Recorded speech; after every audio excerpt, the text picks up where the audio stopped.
ಅದಕ್ಕೆ ಯಾವುದೋ ರೀತಿಯ ಕ್ರಮಗಳನ್ನು ಕೈಗೊಳ್ತೀರಿ ನಮ್ಮ ಪಕ್ಷ ಸಹ ಅದಕ್ಕೆ ಸಪೋರ್ಟ್ ಮಾಡ್ತೀವಿ.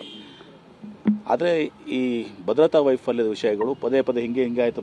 ನನ್ನ ಲಾಸ್ಟ್ ಟೈಮ್ ಇದು ಆದಾಗೂ ಕೂಡ RDX ದೇಶದಲ್ಲಿ ಬಂದಿತ್ತು. ಆವಾಗ ದೇಶದಲ್ಲಿ ಹೇಗೆ ಬಂತು ಅನ್ನೋದನ್ನು ಯಾರು ಕೂಡ ಇದು ಮಾಡಲಿಲ್ಲ. ಕೃತ್ಯಗಳು ನಾವು ಖಂಡನೆ ಮಾಡ್ತೀವಿ, ಹೇಗೆ ಕೃತ್ಯ ಅದು ತಾವು ಆಗಬಾರ್ದು. ಪಾಪ ಮುಗ್ಧ ಜನರು ತಮ್ಮ ಪ್ರಾಣವನ್ನು ಕಳ್ಕೋತಾರೆ ಅದರಲ್ಲಿ. ಹೀಗಾಗಿ ಇದ್ರ ಸಂಪೂರ್ಣವಾಗಿ ತನಿಖೆ ಆಗಬೇಕು. ಆ ತನಿಖೆ ಆಗಿ ಅದು ಉಗ್ರರು ಯಾರೇ ಕೈವಾಡ ಇದ್ದರೆ ಅದನ್ನು ಎಲ್ಲ ರೀತಿಯ ಕ್ರಮಗಳನ್ನ ಕೈಗೊಂಡು ಅವರಿಗೆ ಈ ಉಗ್ರರೇನು ಲಿಂಕ್ಗಳಿದ್ದಾವೆ ಆ ಎಲ್ಲ ಲಿಂಕ್ಗಳನ್ನ ಸಹ ತನಿಖೆ ಮಾಡಿ ಯಾರ್ಯಾರಿದ್ದಾರೆ ಕಟ್ಟಕಡೆಯ ಮನುಷ್ಯನಿಗೆ ಮತ್ತು ಅತಿ ಎತ್ತರದ ಯಾರು ಇದರಲ್ಲಿ ಭಾಗಿಯಾಗಿದ್ದಾರೆ ಅವ್ರ ಮೇಲೆ ಸಹ ಅಂಥ ಸಂಘಗಳ ಮೇಲೆ ಅಂಥವ್ರ ಮೇಲೆ ಅದು ಭಾರತ ದೇಶದಲ್ಲಿರಲಿ ಇನ್ನೊಂದು ಯಾವುದೇ ದೇಶನಾಗಿರಲಿ ಎಲ್ಲೇ ಇದ್ದರೂ ಕೂಡ ಅಂಥವ್ರನ್ನ ನಾವು ಶಿಕ್ಷೆಗೆ ಗುರಿಪಡಿಸಬೇಕು. ಕಠಿಣ ಕ್ರಮಗಳನ್ನ ನಾವು ಕೈಗೊಳ್ಳಬೇಕು. ಇಂಟೆಲಿಜೆನ್ಸ್ ಫೇಲ್ಯೂರ್ ಅನ್ನುವಂಥ ಚರ್ಚೆ ಕೂಡ ಆಗ್ತಾ ಇದೆ.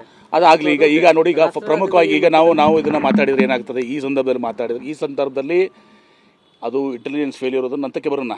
ಈ ಸಂದರ್ಭದಲ್ಲಿ ಮುಗ್ಧ ಜನರು ಪ್ರಾಣ ಕಳ್ಕೊಂಡಿದ್ದಾರೆ. ಅದು ಪ್ರಮುಖವಾಗಿ ಇದನ್ನು ಈ ಭದ್ರತಾ ವೈಫಲ್ಯ ಏನಿದೆ ಅದರ ನಂತರ ಇದು ಯಾರು ಮಾಡಿದ್ದಾರೆ, ಅದು ಉಗ್ರರ ಕೃತ್ಯನೋ ಇನ್ನೊಂದು ಕಡೆ ಎಲ್ಲೋ ಒಂದು ಕಡೆ ನಾನು ಓದಿದ್ದೆ ಕೆಮಿಕಲ್ ಇದನ್ನು ಅಂತೇಳಿ ತನಿಖೆ ಮಾಡ್ತಾಯಿದ್ದಾರೆ ಅಂಥೇಳಿ. ಉಗ್ರರ ಕೃತ್ಯ ಆಗಿರಲಿಕ್ಕೆ ಸಾಧ್ಯ ಇದೆ.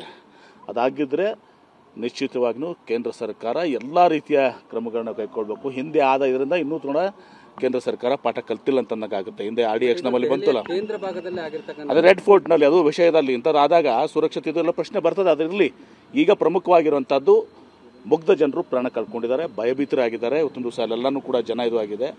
ಆ ಮೃತರ ಕುಟುಂಬಗಳಿಗೆ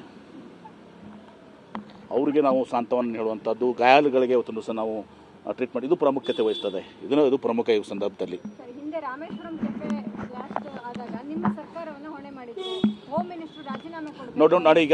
ನಾವೀಗ ಅದನ್ನು ನಾವು ಒತ್ತಾಯ ಮಾಡಿದರೆ ಈಗ ಪ್ರಮುಖವಾಗಿ ಗಾಯಾಳುಗಳೇನಿದ್ದಾರೆ ಆ ಕುಟುಂಬದವ್ರು ಏನು ಪ್ರಾಣ ಕಳ್ಕೊಂಡಿದ್ದಾರೆ ಅವ್ರಿಗೆ ಇದು ಮಾಡುವಂಥದ್ದು ಮತ್ತು ಈ ಕೃತ್ಯ ಯಾರಿಂದ ಆಗಿದೆ ಅದು ಎಷ್ಟೇ ದೊಡ್ಡವ್ರು ಇರಲಿ ಯಾವುದೇ ದೇಶದಲ್ಲಿ ಲಿಂಕ್ ಇರಲಿ ಅದೆಲ್ಲ ಚೈನವನ್ನು ಎಸ್ಟಾಬ್ಲಿಷ್ ಮಾಡಿ ಅವ್ರ ಮೇಲೆ ಕ್ರಮ ಕೈಗೊಳ್ಳಬೇಕು. ಇದು ಪ್ರಮುಖ. ಇದು ಥ್ಯಾಂಕ್ ಯು.